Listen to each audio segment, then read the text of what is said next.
for sure. Yeah. So we speaking on what's grinding his gears today. What's your name, by the way? My name is Sean Rose. Sean, I'm E. Nice Fresh to meet out you. of We got Philly. Dan, the cameraman, with What the up, plan. So what's been grinding your gears today? Why do men don't be honest with women and vice versa? And why do men put women on a pedestal? Ooh, why do men put women on a pedestal? That's a big one. Please don't ever put me on a pedestal, because that means you put me on the box, baby. You can't confine me. Yeah. So what's your opinion on that? It's like Brother Lucario and Miles Cunningham said, it makes no sense. Why would you overindulge in admiration of a woman and you just met her? You know, it's like, what did she do to earn that position? Ooh, You know, he what did said she do? Work for it. You know what I'm saying? You need What to did be she promoted. You can't just get up do? there. Yeah, you just don't put somebody on a pedestal just because she look a certain way. No. Do you think it's healthy to put a woman on a pedestal? No, not at all. Like at any point? I used to be like that, but nah, I don't think like that. Okay. What was your weirdest first date? Oh man, I took a woman to the movie theaters, and then she had to throw up and left the movie theater, Oh. and then came back, and I had to tell her everything about it after she came back. He had to catch her up on the Yeah. movie. Did she feel better afterwards? So. So. She stuck it out. She a real trooper. She was like, I'm gonna hang in here for the date. Was it worth the first date? Like, was that Yeah, it was Did kinda you see her awkward. again? No. Jesus. No. No. I'm cracking up. All right, to change the perspective a little bit, what do you think Philly is missing? Like, what's our city missing? Because we have like a lot of great vibes, great Yeah, people. we need to have bring really back. everything. We need to bring back the interactions with the park, like playgrounds. We need to bring that back.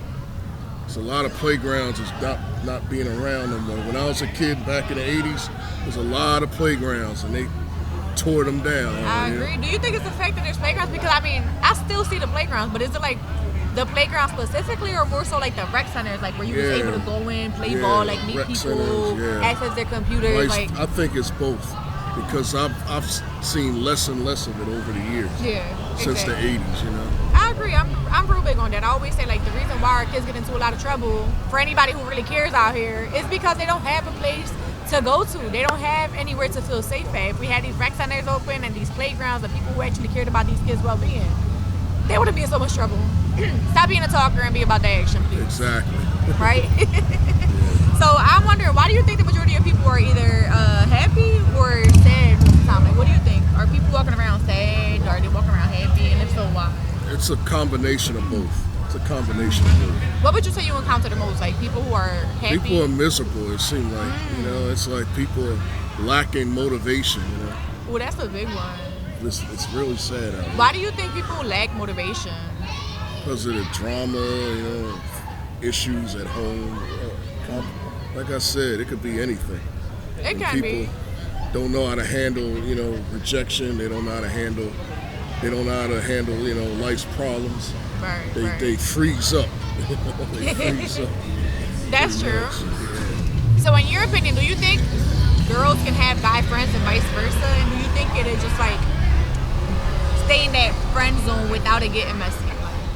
Yeah, I think women should be able to have guy friends. That's an insecurity if you think they shouldn't, you know. Don't be I insecure. mean, as long as they respect the relationship, why should you let that bother you, her having guy friends, you know? Exactly. I don't understand that. It's like men, we want to be able to have our cake and eat it too. Have mad sex with so many fucking women, excuse my language. But then when a woman is promiscuous of any sort, oh, she wrong. The double She's a standards 304. kick in. It's the double standards. Or if she's a single mom, it's an issue, you know? No. Right. Well, who holds men accountable? What about the men? You know, who create these situations?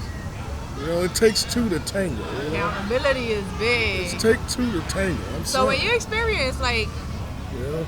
would you allow your women to have like a male, say they had a male best friend, like how would you feel about I that? wouldn't feel no type, as long as he's not disrespectful to her, and you know, he knew her before she got with me. I mean, I'm not a big deal on it. You know? Okay.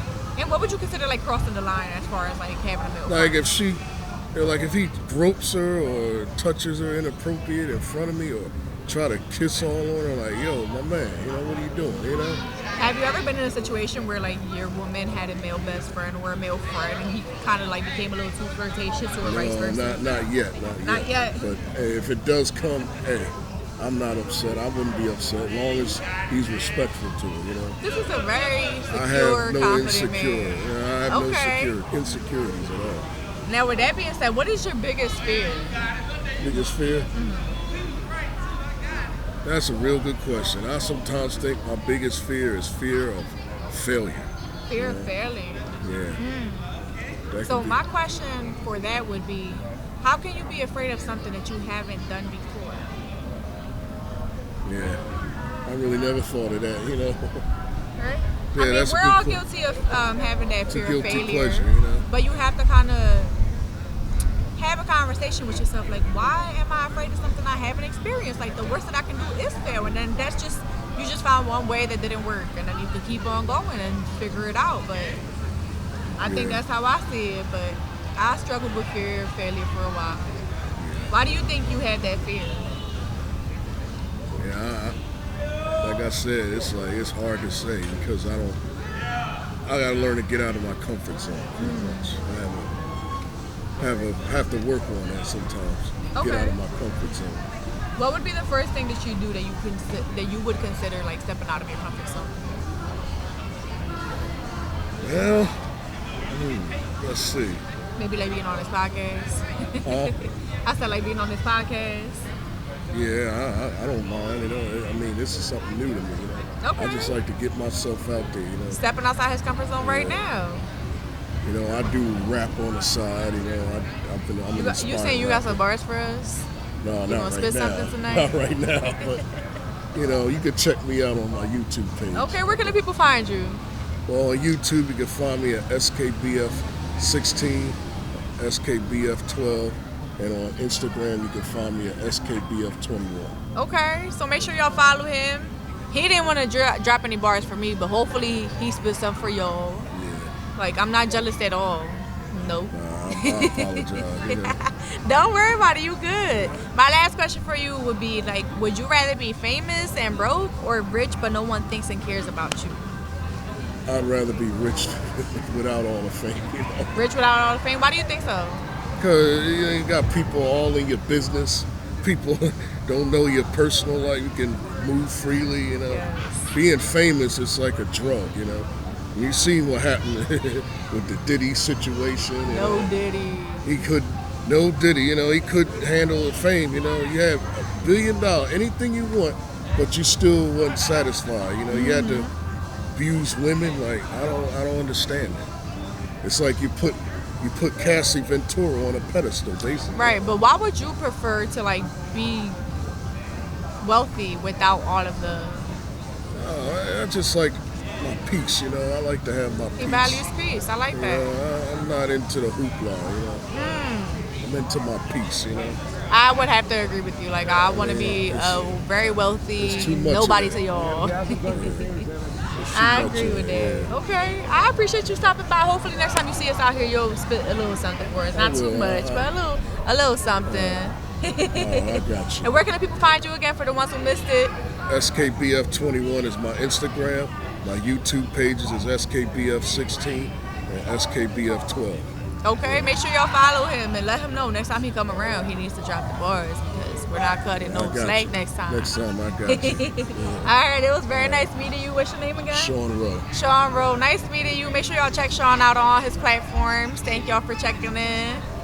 How y'all doing? We back on the Real Forest, tuning in with my girls. What's your names, baby? Shalia and Bree. All right, so today we talk about whether or not they think college is a scam. So I'm really trying to figure this out. Like, you said you have a master's degree. What's your opinion? Just as, being through, high school, bachelor's, master's, I felt like I didn't really see a difference in like lifestyle and pay until I got my master's. However, on the flip side, I have several friends that have done like 2-year nursing programs, LPNs, and they make just as much as I do. Going to trade school. So with that being said,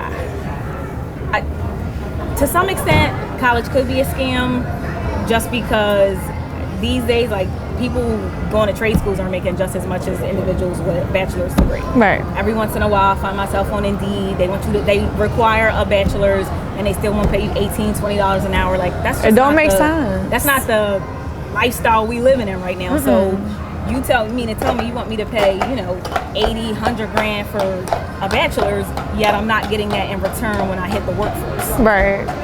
Okay, so would you say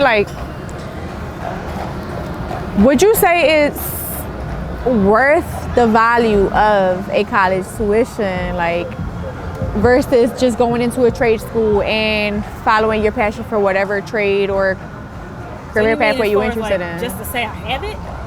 I think that's what most people have been doing lately, but what would you say your opinion is like? I mean, for me, it was just like, first generation, I gotta go to college. Everybody expected that out of me. I kind of felt like if I did a trade, I was doing a disservice to myself. So I value it as just like, a milestone for my own family. But then I sit here with with my 12-year-old, and I do want her to go to college. Especially for a bachelor's, I just want her to choose a valuable field. Okay, so what would be your advice? Obviously, you have a 12-year-old. What would be your advice to her when she's ready to apply to college? For one, we're currently working on as much academics as we possibly can for the academic scholarships. What else would I say? Can you repeat the question?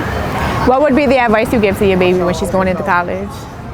Or before she even chooses what she wants to do? Scholarships. Who's giving you the most money?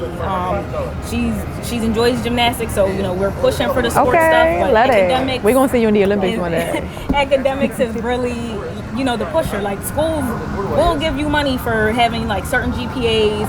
And then, of course, I want her to pick a decent field. I want her in some type of healthcare, nursing. What did you say you wanted to be? Anesthesiology, something like that. I love that for you. We're not going to college and choosing liberal arts, something like that. So, sorry, I'm that helicopter parent. Or cosmetology. That college. She said cosmetology. She said cosmetology. I can't have an opinion because I'm a cos girl myself. And I do have my opinions, and I tell her, try to do it as a hobby. I feel like it's more, I don't know, it's more saturated. I'm not a hair girly, so I can't really, tread water there, but I would like her to go to college. I just want her to be strategic about what major she chooses. Yes, I think that's very important. You did hit it right on the head. You need to have a strategy and a plan in place. If your heart tells you to go to college and explore what college has to offer, I think it is a great place to network. I think you can explore yourself, but you can do the same thing if you take the trade school route. There's also a great networking opportunity there. You can find yourself there as well, but just knowing who you are and what you want out of what you're going into is most important. Absolutely. I love that. I'm gonna have as much, advice as I can give her. I'm gonna want this and want that, but she's her own person, so she's gonna choose whatever her heart desires, and honestly, ain't nothing I'm gonna be able to do about it. Yes, I love that. Provide her with some guidance. Big on autonomy. So I want to ask you this next question. Have you experienced burnout? And if so, how do you combat burnout? And do you practice self-care? As a college student? Just in general, throughout life. Oh yeah, I definitely experienced burnout. I'm a behavioral specialist. I deal with, I work in a school that is with students with challenging. I'm also a behavior specialist. Students with challenging behavior. I come home, I'm a mother to 3. I'm a girlfriend, so everybody needs me in some way. So yeah, I experience burnout. So what are some ways that you kind of practice self-care, and how often? Well, more recently, I've been just every couple Sundays I try to just do something for just me. Even tonight, this is self-care, which includes my child, but I want to start doing self-care with each kid. Yes. So, and I love that because you're teaching her as well to practice self-care and the importance of giving yourself some time and just pouring into yourself. So I would like to ask her the same question. Although you're 12, I know nowadays it's not so easy being a kid. The world can weigh on you. Although you should only have to focus on school and finding yourself and doing what makes you feel great and having fun. What are some ways that you may practice self-care now if you feel you've had an overwhelming, pretty long week at school?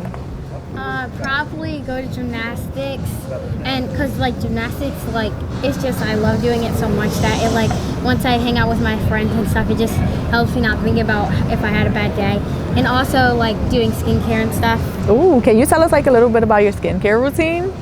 I usually just like use I use this like exfoliating cleanser in the shower, and then I put on moisturizer, which is like the Bioma one, and then the Ordinary Niacinamide serum. You were ahead of your time, girl. Do you know that? Huh? You are ahead of your time. There's not too many young ladies your age practicing self-care. So if you needed some tips, please check out our podcast. Listen to what she has to say because she is very knowledgeable, obviously. She understands it's important to take care of yourself.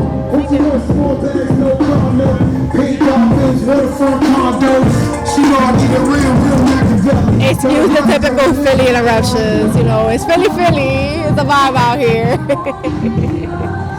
I appreciate y'all coming out here. Thank you. Can you guys tell us your name, and if you don't mind, the people following you, where can we find you?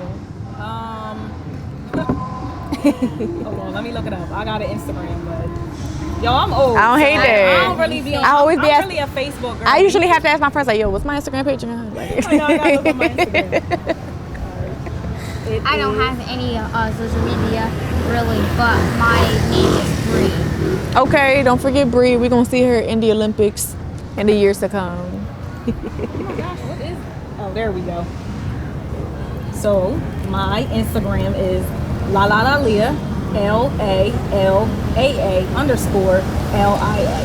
I love that. Thank you guys for sharing some of your self-care day with us, stopping by to have a conversation with us and just give some advice. I do want to close this conversation out with asking you if you could provide some advice to the youth. And if you could give your future self some advice, what would it be? If I gave myself some advice, it would probably be to keep going on with my dreams and what I want to do, and to like never give up on it, and to make sure that I don't slack on my like education in school. Priorities. I love that. This is a wise young lady. Thank you. Now, what is some advice that you would like to provide to the youth? Being as though I do work with, like I said, a challenging population of the youth. I definitely, first things first, like young youth, please seek out some mental health if you need it. Especially our young males, coming from our minority families. I see mental health plays a big part in just our students' everyday lives, whether it is just like too much social media, bullying, just trying to be so grown so fast. Like, just be a kid, stay in school, and I think that's it. I love that. You dropped a lot of gems. It's very important, especially when you talked about like taking care of your mental health. Like, I don't think people realize that we all go see a doctor to make sure that our body is okay, like taking care of the physical. We probably go get facials, making sure our skin is right. We go get checkups all the time, but like the main and most important organ in our body is your brain, and people don't often take care of that. So please don't be afraid to go like check up on yourself. Like, go see somebody if you need to speak. The best way to get over things and get through things is to speak about it. So release it all. Like, don't shy away from taking care of yourself. That is part of mental health. So once again, thank you. I think you did drop some gems. Your daughter is like on the right path. She has a great role model, a great example. I hope to see you in the Olympics one day. And if you don't, whatever you decide to do, I know you will make the best choice for yourself because you already got a great mind. Thank you. Thank you. Y'all welcome. Enjoy the rest of your